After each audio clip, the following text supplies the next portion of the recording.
Blueprint of English half yearly examination. Half yearly exam आपके start होने को है कुछ टाइम में, तो उसका ब्लूप्रिंट है ये। ब्लूप्रिंट यानी एग्जाम में क्या आएगा और कितने कितने मार्क्स का आएगा। दो आपके सेक्शन आते हैं एग्जाम में। पहला सेक्शन रीडिंग के नाम से होता है 20 मार्क्स का। इसमें दो अलग अलग टॉपिक होते हैं। पहला टॉपिक अनसीन पैसेज 10 मार्क्स का आता है।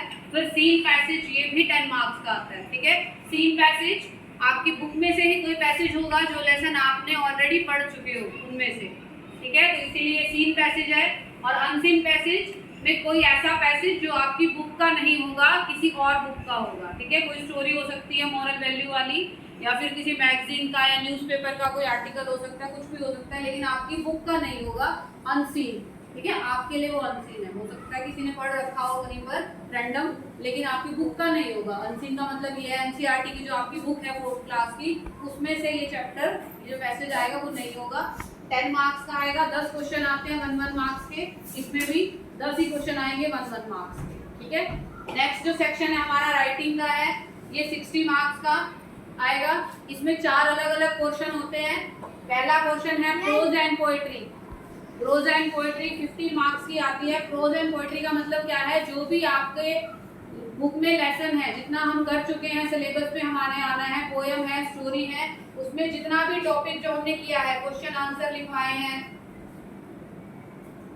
एमसीक्यू करवाए हैं, ठीक है, तो वो सारे किसमें आएंगे, प्रोज एंड पोएट्री में आएंगे। इसमें आपके क्वेश्चन 1 मार्क्स के भी आएंगे और 2 मार्क्स के भी आएंगे।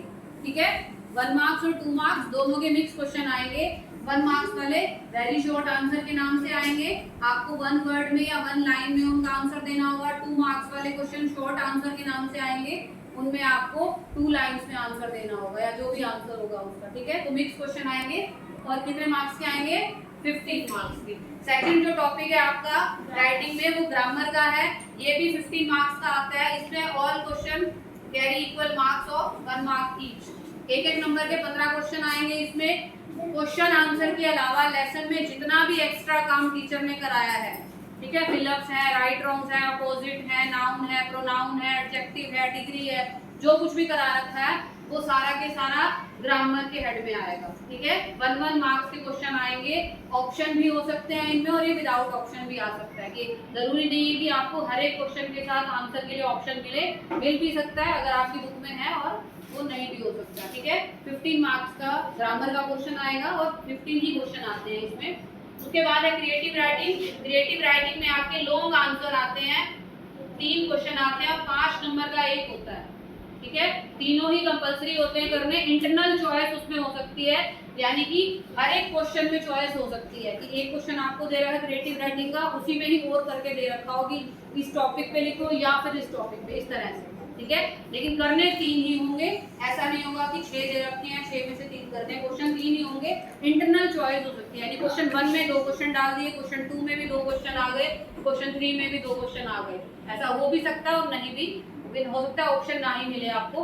उसमें पिक्चर बेस्ड क्वेश्चन हो सकते हैं, कोई पिक्चर बनी हुई आ सकती है, आपको उसको एक्सप्लेन करना हो सकता है कि पिक्चर में आपको क्या दिख रहा है, उसके बारे में ब्रीफ देना होता है। कोई पर्टिकुलर टॉपिक आ सकता है, आपको फेवरेट प्लेयर, आपका फेवरेट फूड, आपका फेवरेट फ्रूट, इसके बारे में लिखना आ सकता है। किसी फैमिली मेंबर के बारे में पूछा जा सकता है, कोई जनरल टॉपिक जो कुछ आपको कराया गया हो या आपने जो पढ़ा है आपके लेसन्स में अभी तक हाफ ईयरली के सिलेबस में, उससे रिलेटेड कोई टॉपिक आ सकता है। तो 3 क्वेश्चन आएंगे क्रिएटिव राइटिंग के और 5-5 मार्क्स के क्वेश्चन होंगे, तो आपको उसके अकॉर्डिंग उनका आंसर देना होगा। ठीक है, फोर्थ जो टॉपिक है वो है स्पेलिंग, 10 मार्क्स का आएगा। इसमें भी 10 क्वेश्चन आते हैं, एक एक नंबर के ही आते हैं सारे क्वेश्चन। इसमें कैसे आएंगे, कुछ वर्ड दे रखे होंगे आपको, कुछ की स्पेलिंग गलत होगी, कुछ की ठीक होगी, आपको उनको फाइंड आउट करना हो सकता है। किसी में फिलअप होंगे, किसी वर्ड के बीच में कोई मिसिंग लेटर है, उनको आपको पूरा करके लिखना हो सकता है। किसी में जंबल लेटर्स हैं तो आपको उनको सीधा करके पूरा वर्ड लिखना हो सकता है। तो ये सारे के सारे स्पेलिंग के अंदर आएंगे। ठीक है, ये 10 मार्क्स के आएंगे, यानी 10 क्वेश्चन आएंगे इसमें 1 मार्क्स के ही।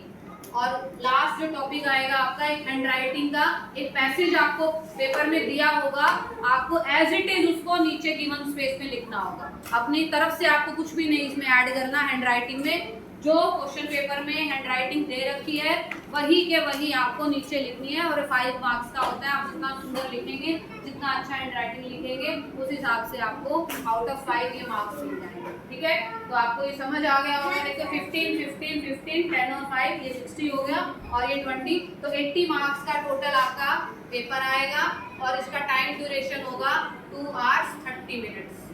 ठीक है, ये इसके टाइम ड्यूरेशन है और ये इसके मार्क्स है मैक्सिमम, और ये इंग्लिश हिंदी दोनों के लिए एप्लीकेबल है, यानी ये लैंग्वेज का ब्लूप्रिंट है। सेम आपका हिंदी में भी यही का यही अप्लाई हो जाएगा कि उसमें इनके नाम बदल जाएंगे हिंदी के हिसाब से, पठन और लेखन तो 20 नंबर का और ये 60 नंबर का। ठीक है, बाकी टॉपिक सेम आते हैं लैंग्वेज के पेपर में और इनकी मार्किंग भी सेम है कि कौन सा सेक्शन 10 मार्क्स का है, कौन सा 15 मार्क्स का। ठीक है, आप सबको समझ में आ गया होगा।